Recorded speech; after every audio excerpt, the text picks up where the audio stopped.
Epístola de São Paulo aos Romanos, capítulo 1. Paulo, servo de Jesus Cristo, chamado para apóstolo, separado para o Evangelho de Deus, como antes havia prometido pelos seus profetas nas Santas Escrituras, acerca de seu filho que nasceu da descendência de Davi segundo a carne, declarado Filho de Deus em poder segundo o Espírito de santificação, pela ressurreição dos mortos, Jesus Cristo nosso Senhor, pelo qual recebemos a graça e o apostolado para a obediência da fé entre todas as gentes pelo seu nome, entre as quais sois também vós chamados para a sede de Jesus Cristo. A todos os que estáis em Roma, amados de Deus, chamados santos, graça e paz de Deus, nosso Pai e do Senhor Jesus Cristo. Primeiramente dou graças ao meu Deus por Jesus Cristo acerca de vós, todos, porque em todo o mundo é anunciada a vossa fé, porque Deus, a quem sirvo em meu espírito, no Evangelho de seu Filho, me é testemunha de como incessantemente faço menção de vós, pedindo sempre em minhas orações que, em algum tempo, pela vontade de Deus, se me ofereça boa ocasião de ir ter convosco, porque desejo ver-vos para vos comunicar algum dom espiritual, a fim de que sejais confortados, isto é, para que, juntamente convosco, eu seja consolado pela fé mútua, assim vossa como minha. Não quero, porém, irmão, que ignoreis que muitas vezes propus ir ter convosco, mas até agora tenho sido impedido, para também ter entre vós algum fruto, como também entre os demais gentios. Eu sou devedor tanto a gregos como a bárbaros, tanto a sábios como a ignorantes, e assim, quanto está em mim, estou pronto para também vos anunciar o Evangelho, a vós que estáis em Roma, porque não me envergonho do Evangelho de Cristo, pois é o poder de Deus para a salvação de todos aquele que crê, primeiro do judeu e também do grego, porque nele se descobre a justiça de Deus, de fé em fé, como está escrito, mas o justo viverá da fé. Porque do céu se manifesta a ira de Deus sobre toda a impiedade e injustiça dos homens que detêm a verdade e injustiça. Porquanto que Deus se pode conhecer nele se manifesta, porque Deus lo manifestou, porque as suas coisas invisíveis, desde a criação do mundo, tanto o seu eterno poder como a sua divindade, se entende claramente, se veem pelas coisas que estão escritas, porque eles fiquem inexcusáveis, porquanto, tendo conhecido a Deus, não glorificaram como Deus, nem lhe deram graças ante em seus discursos, se desvaneceram, e o seu coração insensato se obscureceu, dizendo-se sábio, tornaram-se loucos, e mudaram a glória do Deus incorruptível em semelhança da imagem de homem corruptível, e de aves e de quadrúpedes e de répteis, pelo que também Deus o entregou às concupiscências de seus corações, à imundícia para desonrar seus corpos em si, pois mudaram a verdade de Deus em mentira, e honraram e serviram mais a criatura do que o Criador, e é bendito eternamente. Amém. Pelo que Deus o abandonou nas paixões infames, porque até as suas mulheres mudaram o uso natural, no contrário à natureza. Semelhantemente também os varões, deixando o uso natural da mulher, se inflamaram em sua sensualidade, uns para com os outros. Varão com varão, cometendo torpeza, recebendo em si mesmo a recompensa que convinha ao seu erro. E como eles se não importaram de ter conhecido Deus, assim Deus o entregou a um sentimento perverso para fazerem coisas que não convêm,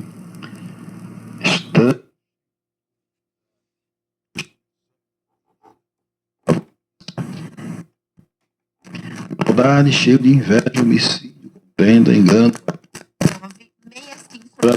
detratores, aborrecedores de Deus, injuriadores, soberbos, presunçosos, inventores de males, desobedientes aos pais e às mães, necios, infiéis, nos contratos, sem afeição natural, irreconciliáveis, sem misericórdia, os quais, conhecendo a justiça de Deus, que são dignos de morte, os que tais coisas praticam, não somente as fazem, mas também consentem aos que a fazem.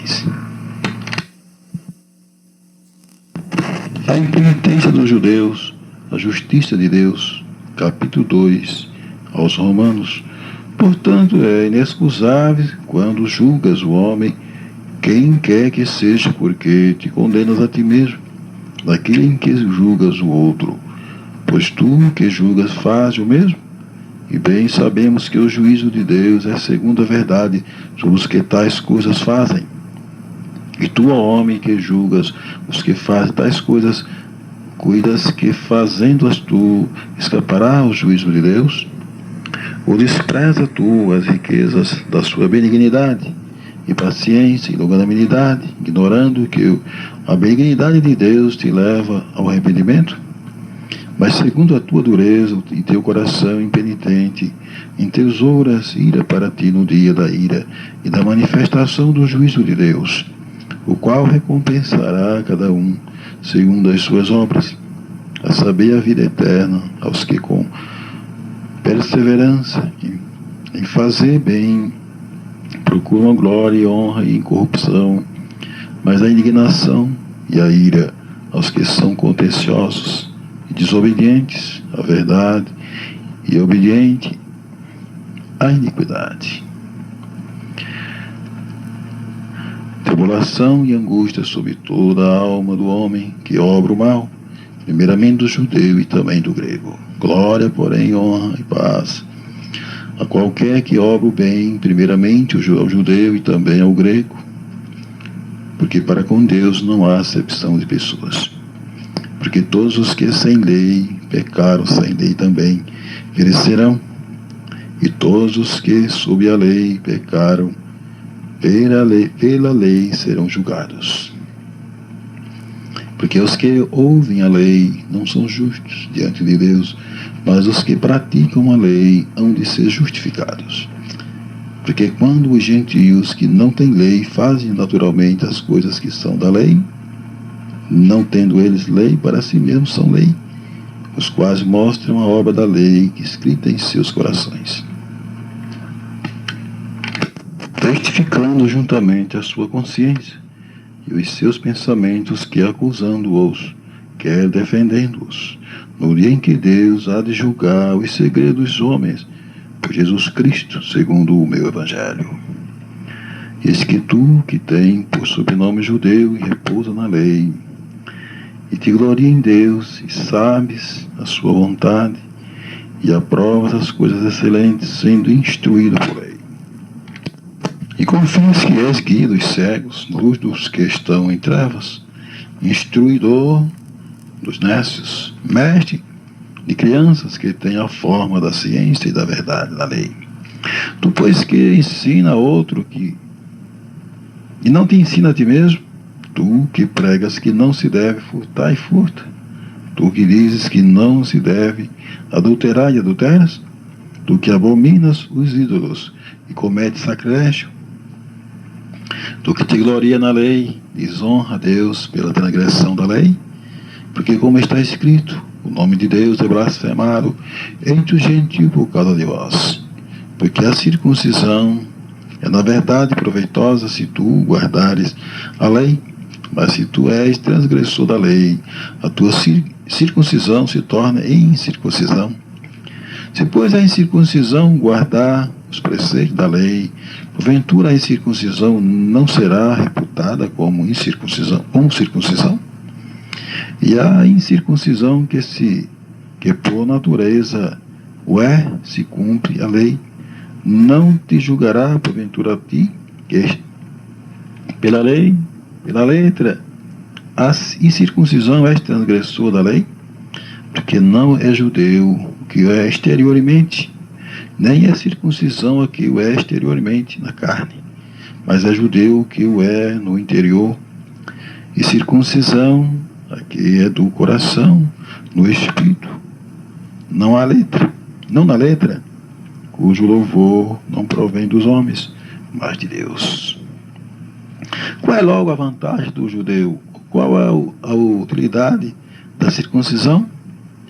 Muito em toda maneira, porque primeiramente as palavras de Deus lhe foram confiadas. Pois que, se algum for incrédulo, a sua incredulidade aniquilará a fidelidade de Deus? De maneira nenhuma sempre seja Deus verdadeiro e todo homem mentiroso, como está escrito, para que sejais justificado em tuas palavras e venças quando fores julgado. E se a nossa injustiça for causa da justiça de Deus, que diremos? Porventura será Deus injusto, trazendo ira sobre nós? Falo como homem. De maneira nenhuma, do outro modo, como julgará Deus o mundo? Mas se pela minha mentira abundou mais a verdade de Deus, para a glória sua, porque sou eu ainda julgado também como pecador? E por que não dizemos, como somos blasfemados, e como alguns dizem, que dizemos, façamos males, para que venham mais bem? A condenação deles é justa. Pois que somos nós mais excelentes? De maneira nenhuma, pois já antes demonstramos que tanto o judeu como o grego todos estão debaixo do pecado. Como está escrito, não há um justo, nenhum sequer. Não há ninguém que entenda, não há ninguém que busque a Deus. Todos se extraviaram e juntamente se desfizeram inúteis. Não há quem faça o bem, não há quem nenhum sequer. A sua garganta é um sepulcro aberto, com as suas línguas tratam enganosamente. Peçonha de áspide está debaixo de seus lábios, cuja boca está cheia de maldição e amargura. Seus pés são ligeiros para derramar sangue, e em seus caminhos há destruição e miséria, e não conhecer o caminho da paz.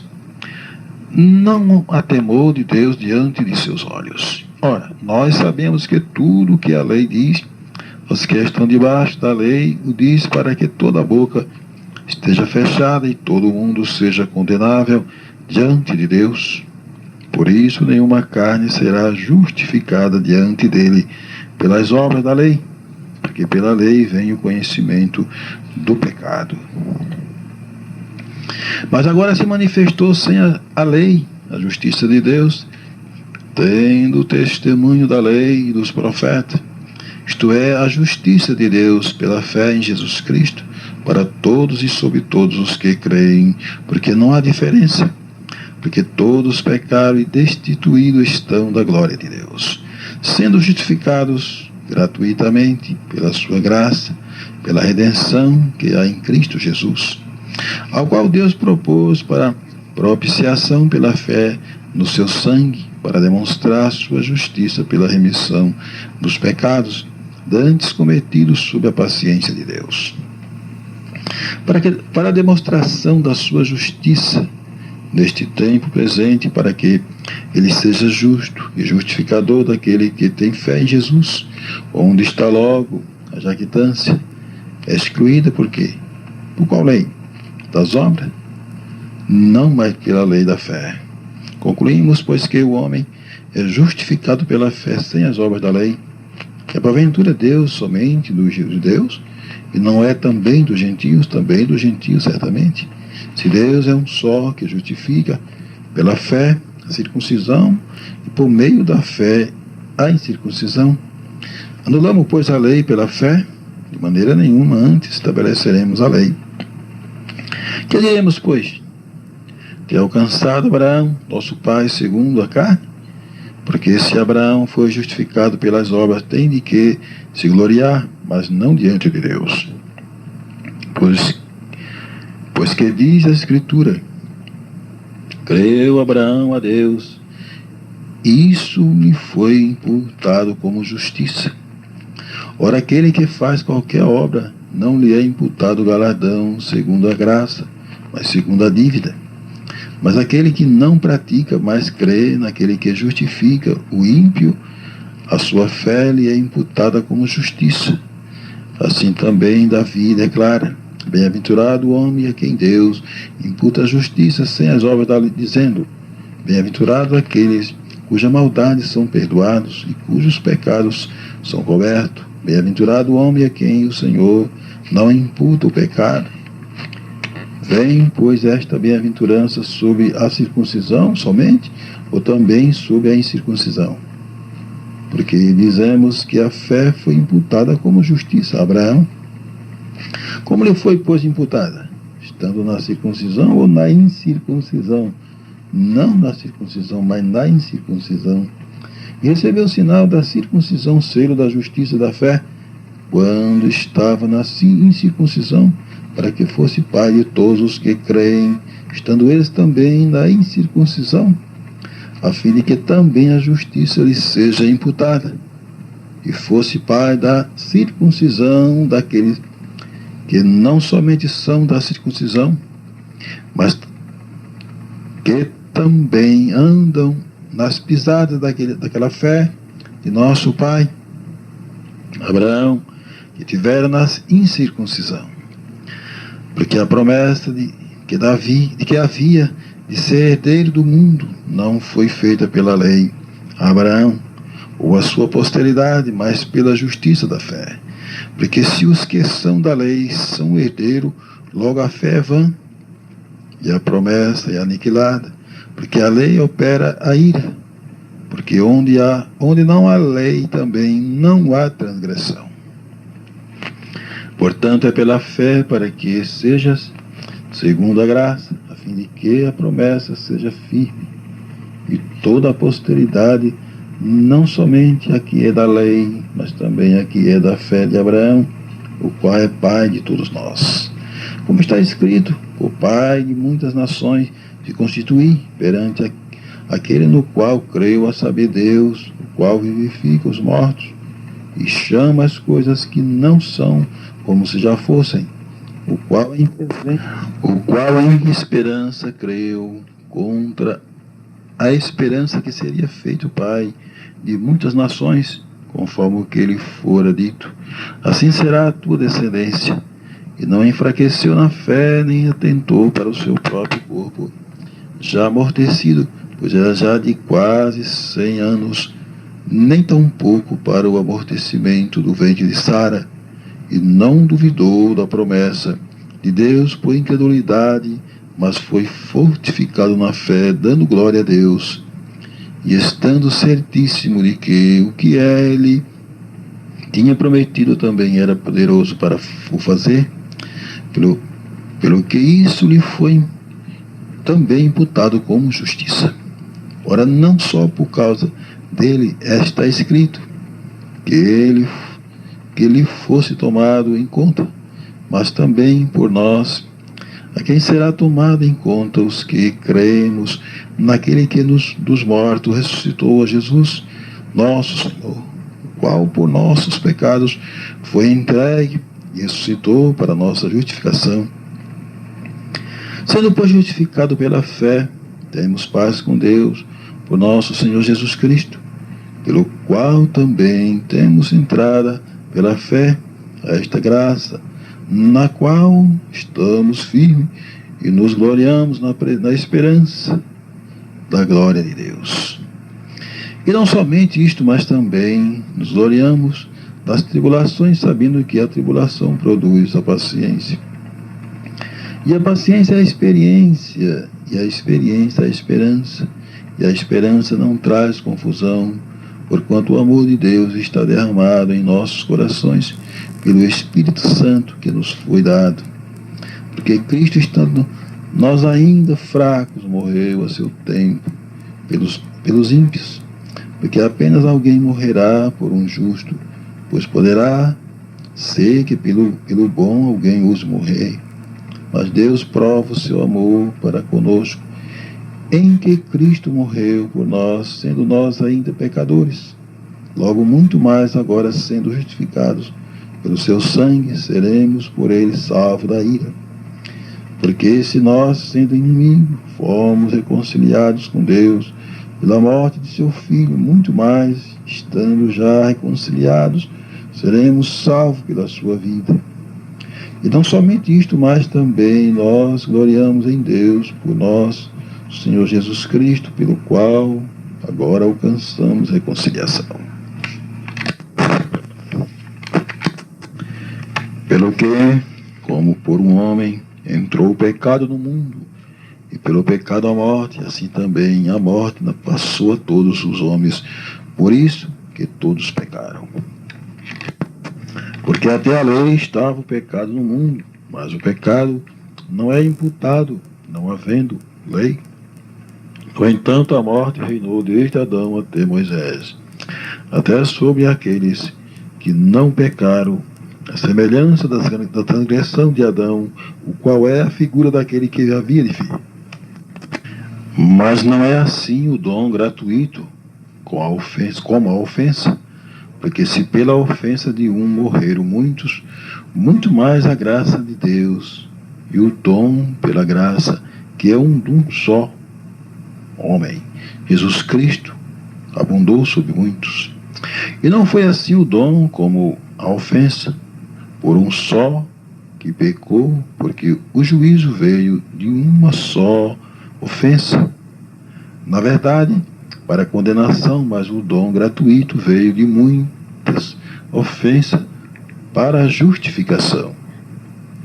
Porque se pela ofensa de um só a morte reinou, por esse muito mais os que recebem a abundância da graça e o dom da justiça reinarão em vida por um só, Jesus Cristo. Pois assim como por uma só ofensa veio o juízo sobre todos os homens, para a condenação, assim também, por um só ato de justiça, veio a graça sobre todos os homens, para a justificação da vida. Porque como pela desobediência de um só homem, muitos foram feitos pecadores, assim pela obediência de um, muitos serão feitos justos. Veio, porém, a lei, para que a ofensa abundasse, mas onde o pecado abundou, superabundou a graça. Para que assim como o pecado reinou na morte, também a graça reinasse pela justiça para a vida eterna, por Jesus Cristo nosso Senhor. Que diremos, pois? Permaneceremos no pecado, para que a graça abunde? De modo nenhum. Nós que estamos mortos para o pecado, como viveremos ainda nele? Ou não sabeis que todos quantos fomos batizados em Jesus Cristo, fomos batizados na sua morte? De sorte que fomos sepultados com ele pelo batismo na morte, para que como Cristo ressuscitou dos mortos, pela glória do Pai, assim andemos nós também em novidade de vida.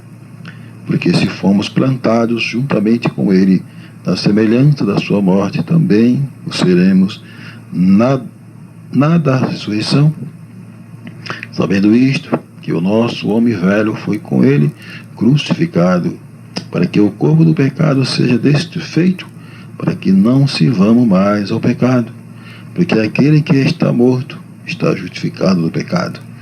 Ora, se já morremos com Cristo, cremos que também com ele viveremos, sabendo que, havendo Cristo ressuscitado dos mortos, já não morre. A morte não mais terá domínio sobre ele, pois quanto a ter morrido de uma vez morreu para o pecado, mas quanto a viver, vive para Deus. Assim também vós considerai-vos como morto para o pecado, mas vivo para Deus em Cristo Jesus nosso Senhor. Não reine, portanto, o pecado em vosso corpo mortal, para lhe obedecerem em suas concupiscências. Nem tampouco apresentei os vossos membros ao pecado, por instrumento de iniquidade, mas apresentai-vos a Deus como vivo dentre os mortos, e os vossos membros a Deus como instrumento de justiça. Porque o pecado não terá domínio sobre vós, pois não estáis debaixo da lei, mas debaixo da graça. Pois que pecaremos, porque não estamos debaixo da lei, mas debaixo da graça? De modo nenhum. Não sabeis vós que a quem vós apresentardes por servo para lhe obedecer, sois servo daquele a quem obedeceis? Ou do pecado para a morte, ou da obediência para a justiça? Mas graças a Deus que, tendo sido servo do pecado, obedeceste de coração a forma de doutrina a que foste entregues, e libertado do pecado, foste feito servo da justiça.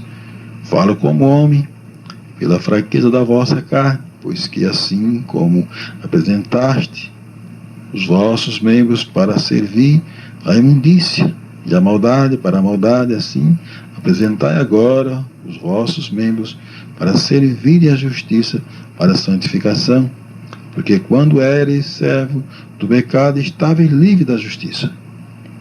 E que fruto tinhas então das coisas de que agora vos envergonhais? Porque o fim deles é a morte. Mas agora, libertado do pecado e feito servo de Deus, tendes o vosso fruto para a santificação e por fim a vida eterna. Porque o salário do pecado é a morte, mas o dom gratuito de Deus é a vida eterna por Cristo Jesus nosso Senhor. Não sabeis vós, irmão, pois que falo aos que sabem a lei, que a lei tem domínio sobre o homem por todo o tempo que vive, porque a mulher que está sujeita ao marido enquanto ele vive está ligada pela lei, mas morto o marido está livre da lei do marido, de sorte que vivendo o marido será chamada adúltera, se for do outro marido, mas morto o marido livre está da lei, e assim não será adúltera, se for do outro marido. Assim, meus irmãos, também vós estáis mortos para a lei, pelo corpo de Cristo, para que sejais douto daquele que ressuscitou de entre os mortos, a fim de que demos fruto para Deus. Porque quando estávamos na carne, as paixões dos pecados, que são pela lei, obravam em nossos membros para darem fruto para a morte. Mas agora estamos livres da lei, pois morremos para aquilo em que estávamos retidos, para que sirvamos em novidade de espírito e não na velhice da letra. Que diremos, pois? É a lei pecado? De modo nenhum. Mas eu não conheci o pecado senão pela lei, porque eu não conheceria concupiscências se a lei não dissesse: não cobiçarás. Mas o pecado, tomando ocasião pelo mandamento, obrou em mim toda a concupiscência, porquanto sem a lei estava morto para o pecado. Estava morto o pecado, e eu algum tempo vivia sem lei, mas vindo o mandamento, veio o pecado e eu morri. E o mandamento que era para a vida, achei eu que era para a morte, porque o pecado, tomando ocasião pelo mandamento, me enganou, e por ele me matou. E assim a lei é santa, e o mandamento santo, justo e bom. Logo tornou-se-me o bom em morte? De modo nenhum. Mas o pecado, para que se mostrasse pecado, operou em mim a morte pelo bem, a fim de que pelo mandamento o pecado se fizesse excessivamente maligno. Porque bem sabemos que a lei é espiritual, mas eu sou carnal, vendido sob o pecado, porque o que faço não o aprovo. Pois o que quero, isso não faço, mas o que aborreço, isso faço. E se faço o que não quero, consinto com a lei que é boa. De maneira que agora já não sou eu que faço isto, mas o pecado que habita em mim, porque eu sei que em mim, isto é, na minha carne, não habita bem algum, e com efeito o querer está em mim, mas não consigo realizar o bem, porque não faço o bem que quero, mas o mal que não quero, esse faço. Ora, se eu faço o que não quero, já o não faço eu, mas o pecado que habita em mim. Acho então esta lei em mim, que quando quero fazer o bem, o mal está comigo. Porque segundo o homem interior tenho prazer na lei de Deus, mas vejo nos meus membros outra lei, que batalha contra a lei do meu entendimento, e me prende debaixo da lei do pecado que está nos meus membros. Miserável homem que eu sou, quem me livrará do corpo desta morte? Dou graças a Deus por Jesus Cristo, nosso Senhor, assim que eu mesmo, com o entendimento, sirvo a lei de Deus, mas com a carne a lei do pecado. Portanto, agora nenhuma condenação há para os que estão em Cristo Jesus, que não andam segundo a carne, mas segundo o Espírito. Porque a lei do Espírito de vida em Cristo Jesus me livrou da lei do pecado e da morte, porquanto o que era impossível, a lei, como estava enferma pela carne, Deus, enviando o seu Filho, em semelhança da carne do pecado, pelo pecado condenou o pecado da carne, para que a justiça da lei se cumprisse em nós, que não andamos segundo a carne, mas segundo o Espírito. Porque os que são segundo a carne inclinam-se para as coisas da carne, mas os que são segundo o Espírito para as coisas do Espírito. Porque a inclinação da carne é morte, mas a inclinação do Espírito é vida e paz. Porquanto a inclinação da carne é inimizade contra Deus, pois não é sujeita à lei de Deus, nem em verdade o pode ser. Portanto, os que estão na carne não podem agradar a Deus. Vós, porém, não estáis na carne, mas no Espírito, se é que o Espírito de Deus habita em vós. Mas se alguém não tem o Espírito de Cristo, esse tal não é dele. E se Cristo está em vós, o corpo, na verdade, está morto por causa do pecado, mas o Espírito vive por causa da justiça. E se o Espírito daquele que dos mortos ressuscitou a Jesus habita em vós, aquele que dos mortos ressuscitou a Cristo também vivificará os vossos corpos mortais pelo seu Espírito, que em vós habita. De maneira que, irmãos, somos devedores não à carne para viver segundo a carne, porque se viverdes segundo a carne, morrereis, mas se pelo Espírito mortificado e as obras do corpo vivereis. Porque todos os que são guiados pelo Espírito de Deus, esses são filhos de Deus. Porque não recebeste o espírito de escravidão para outra vez estar em temor, mas recebeste o espírito de adoção de filhos, pelo qual clamamos, Abba, Pai. O mesmo Espírito testifica com o nosso Espírito que somos filhos de Deus. Se nós somos filhos, somos logo herdeiro também, herdeiro de Deus e co-herdeiro de Cristo, se é